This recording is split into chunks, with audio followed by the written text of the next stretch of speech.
5 મિનિટમાં 15 શબ્દો ગાળો અને હાથના ઈશારા કરતી દીકરીને પોલીસ થપ્પડ ના મારે તો શું કરવું તે આપ જ જણાવો.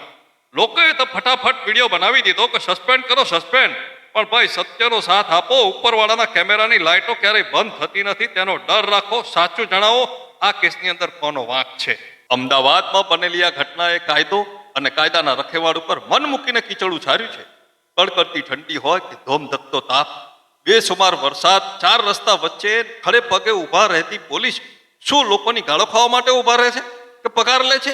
તો શું ગુનો કરવાનો અને ઉપરથી ગાળો પણ બોલવાની એટલી સસ્તી વર્ધી થઈ ગઈ છે? આજ સુધી મેં મારા મોટાભાગના વિડીયો, મોટાભાગના પોલીસ અધિકારીઓ ભ્રષ્ટાચારી હોય છે તેવું જ સાંભળ્યું હતું અને તમે પણ સાંભળ્યું હશે. પરંતુ અમદાવાદના આ કિસ્સાથી પૂરું ગુજરાત ઊંઘમાંથી ઉઠી ગયું છે.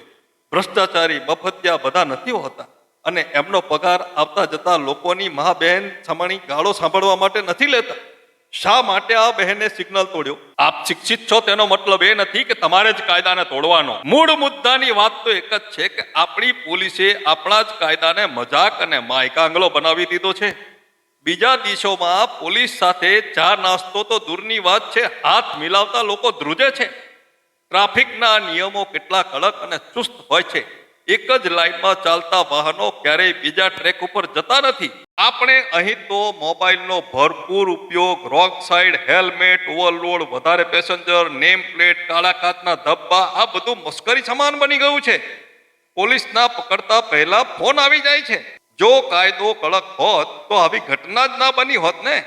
માટે કાયદાના રખેવાળો જ કાયદાને એટલો કડક બનાવો કે ફરી કોઈ આવી ઘટના જ ના બને. શરૂ કરો કડકાઈ આજથી, તક છે તેને ઝડપી લો. આપનો હરીશ બ્રહ્મભટ્ટ. વંદે માતરમ. ભારત માતા કી જય.